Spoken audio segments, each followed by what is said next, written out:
This is Table 13's Time Capsule Project. Our object is the digital camera. Today, the use of the camera is a major part of our everyday interaction with people around us. Choosing the digital camera that fits in a pocket and travels wherever one goes is beneficial to the gathering of information and the sharing of information with others in society. Cameras function as a means of capturing images quicker than paint would. In observation, the pictures we create for a multitude of reasons convey a storytelling feel, from telling a joke or describing your current mood or how the weather is, or significant moments in life. All of that narrative power rests in the palm of our hands. However, this is not where the story of the camera begins. The usage of the first types of cameras rose before the United States Civil War.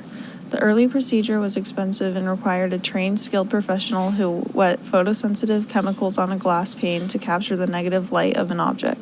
In 1871, Dr. Richard L. Maddox invented an easier, relatively quicker process, appropriately called dry plates. This device used a photographic technique where glass panes coated with light-sensitive gelatin to chemically burn the image of the light exposed through the front lens. In 1888, the first Kodak box camera was introduced. This was also one of the first cameras advertised for anyone to easily use, no longer needing a professional to take their pictures.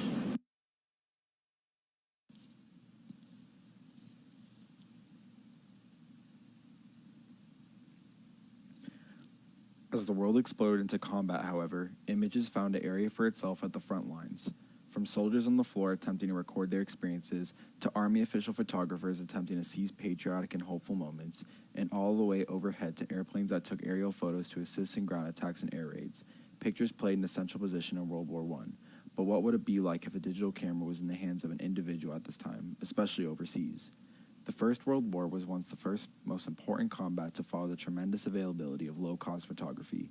Many cameras have been nonetheless cumbersome, with slow shutter speeds prescribing their use to post shots on tripods. The combat popularized smaller cameras, whose publicity trumpeted the fact that they could be geared up into a tunic pocket. Nonetheless, box brandings are also recognized to have been taken to the front.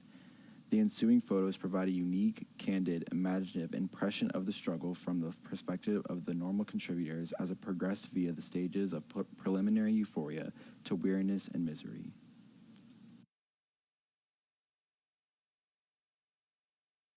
The use of cameras has only increased since World War I.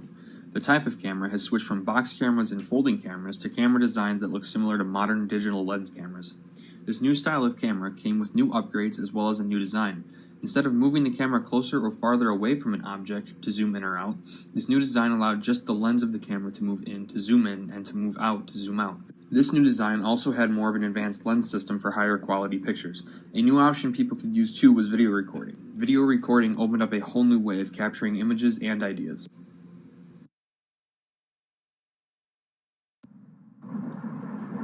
Digital cameras sprung into existence in 1975 through the Kodak brand, with many new iterations and developments for the purpose of the on-the-go capturing of the moments in society. Light comes through a lens that focuses the light onto an electric sensor chip, coding the light into a bite-sized code image or pixels. The arrangement of the pixels store into a file, which a camera can now store to export onto a computer later. The technological advances in photography have focused on enhancing the zoom of lenses and refining the pixel quality of the sensor chips. Throughout history, society has always wanted to expand the technology to become something that it is not only easier to work for the average person, but also something that is easier to move around. That is why today, like the picture currently shown, the digital camera is small enough to put in a pocket that has only a few buttons and make it easy to use.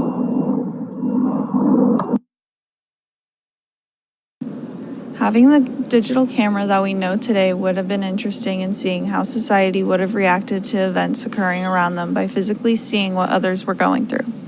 While America was expanding west, many people were not 100% sure of what it was like to take the journey west. People may have been deterred if they were to see the people in debt with their farms and seeing them use dry farming techniques to get by. Americans could have also been discouraged to moving west because many thought that there was no one else in the West, but in reality, there were many communities of Native Americans and Hispanics that were already living there. During the Gilded Age, cameras did not become more popular, but were more commonly seen being used with the elitists. Photographic technology slowly became more accessible to more citizens in the Gilded Age as the middle class began to rise and it was easier to purchase the goods coming out of the booming factories.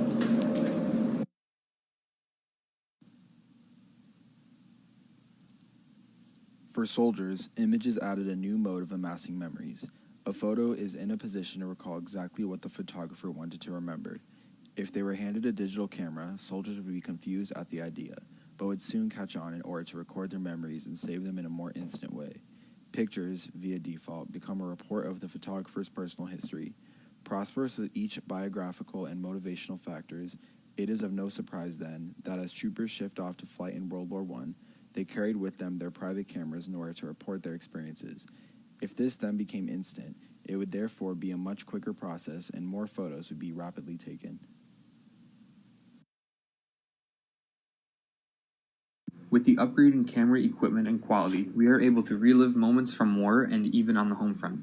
These photos and videos that were taken during the 1920s were able to give reliving moments of one of the best moments in United States history.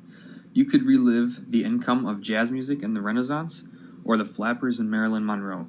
The military could now take video recordings from cameras put on their spy planes to help scope the enemy territory. Images could be taken on enemy camps, and video flyover could help locate the terrain of the enemy base. This gave the United States advantages when it came to planning out attacks on enemy bases, which helped us win World War II.